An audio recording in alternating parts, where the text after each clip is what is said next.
ఒరేయ్, నువ్వు ఎంత బతిమిలాడి బొంగరంలా గింగిరాలు తిరిగినా నేను పండక్కి ఊరు రాను. నువ్వు పెట్టే ఫోను. వెళ్ళొచ్చు కదా బా, పండక్కి పల్లెటూర్లు ఎంత అందంగా ఉంటాయి. నువ్వు అందం గురించి ఆలోచిస్తున్నావు, నేను మా ఎదవల్ని కలిస్తే ఖర్చు కట్టం అందం గురించి ఆలోచిస్తున్నాను. మీ ఎదవులు అంత ఎదవులా బా? మీ బావ చూస్తూ కూడా అదేం క్వశ్చనే. అంటే ఏంటి? మీ బావ శవాల మీద చిల్లర ఏరుకునే టైప్ అయితే వాళ్ళు మరమరాలు కూడా ఏరుకొని మిక్సర్ చేసుకునే టైపు. సచ్చి ఊళ్ళోకెల్లా వరస్ట్ బ్యాచ్ ఏదంటే ఫస్ట్ లో నిలబడేది ఇల్లే. దానికి లీడర్ మీ బావే. మీ స్నేహితురాళ్ళు పిఠాపురం జమీందారు గారి పాప ఒకతేనో, విజయనగర సామ్రాజ్యం యువరాణి ఒకతేనో. దినం పోయినాలకు పిలిస్తే 10 దినాలకు సరిపడే బాక్సులు పెట్టుకుని బయటకు వచ్చి నైటీ బ్యాచ్ మీరును.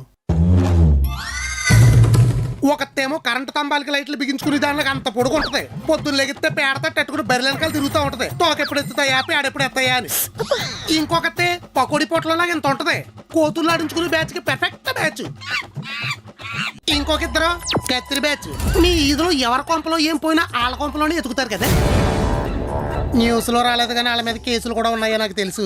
ఈ డకోటా టీం కి నువ్వు ఎలిజబెత్ టైలరు. పిల్ల కాలంలో పిల్లల దగ్గర పిత్త పెరుగులు పట్టుకునే మొహాలో మీరును. నువ్వు మా బ్యాచ్ గురించి తిడతావే.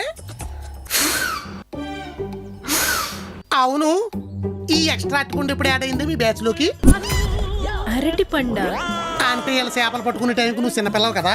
వీళ్ళ భాగవతంలో నీ భాగస్వామ్యం ఎప్పటి నుంచి మొదలైందని తావమంట పెట్టి తండోపు తండాలుగా వస్తుంది చరిత్ర బయటికి. వద్దు. మీ అక్క కన్నా పెద్ద ముదురు నువ్వు. ఊళ్ళో ఎంక్వైరీ చేశా, నాకు తెలుసు. ఊళ్ళో సింపిరి జుట్లు సీవుడు ముక్కులు వేసుకుని తిరిగిన వాళ్ళందరూ సిటీకి వచ్చి ఇంత లిప్స్టిక్ ఇంత గోల్డ్ రంగు వేయగానే బాలీవుడ్ హీరోయిన్ లో బిల్డప్ లో. ఒసే, నీకే పని లేకపోతే పాత చీరకో ఫాల్స్ పీకి మళ్ళీ కుట్టుకోవే. పండక్కి వెళ్ళేటప్పుడు ఎందుకే బావతో దండగా? పండక్కి వెళ్ళడం ఏంటి? అదేంటి మా ఊరికి వెళ్ళొద్దా? ఎలా వెళ్దామే? ఓ పని చేయండి, ఫ్రీ బస్ ఎక్కిస్తాను. ఇంతకు ముందు కుళాయిల దగ్గర బిందులెట్టు కొట్టుకున్న పాత యుద్ధ కళ్ళని ప్రదర్శించారంటే సీట్ల కోసం ఆడోళ్ళు మీరిద్దరూ పార్టిసిపేట్ చేయండి. ప్రైవేట్ ట్రావెల్స్ లో వెళ్దాం. దానికన్నా టాటా మీద వెళ్ళడం బెటర్. ఒళ్ళు ఓనం అయిపోయినా డాక్టర్ బిల్ అన్న తక్కువ వస్తుంది. ప్రైవేట్ ట్రావెల్స్ లో టికెట్లు కొనాలంటే మీ యొక్క డైమండ్ నెక్లెస్ అమ్మేది. నేనేమను, అందుకే మనం వెళ్ళట్లేదు. ట్రైన్ ఉంది కదా. బ్రెయిన్ ఉండే మాట్లాడుతున్నావా? రైల్వే డిపార్ట్మెంట్ ఏమన్నా మీ డాడీదే? కుదిరినప్పుడు అలా సెకరాల బ్యాగ్ వేసుకుని సెకరాల బండి ఎక్కడానికి. మరైతే పండగ తీసుకెళ్ళవా? తీసుకెళ్లాలన్నా మోసుకెళ్లాలన్నా పైవాడే కనపడ్డా.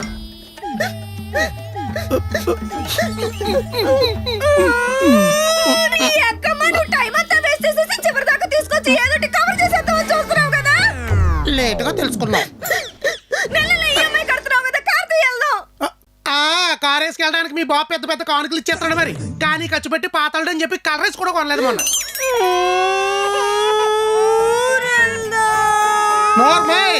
మీ అమ్మ కనుమ రోజు కోడిని కోసి పెడతాను ఎంతో ఆశగా వెయిట్ చేశా. పాతల్లుడివే కదని పప్పు ఒకేసి పెడతా. వెంటనే లేసి వెళ్ళిపోదాం అనుకున్నా, ఆకలేసి ఆగిపోయాను తెలుసా. కనీసం పడుకోవడానికన్నా పట్టి మంచం ఇస్తారనుకుంటే నేను ఎక్కడ పడుకుంటూ పోతానో నేను 10 నిమిషాల ముందే ఇది వెళ్ళి పక్కేసేసింది. నిద్ర అయినట్టు మళ్ళీ ఎదవ యాక్టింగ్ ఒకటి.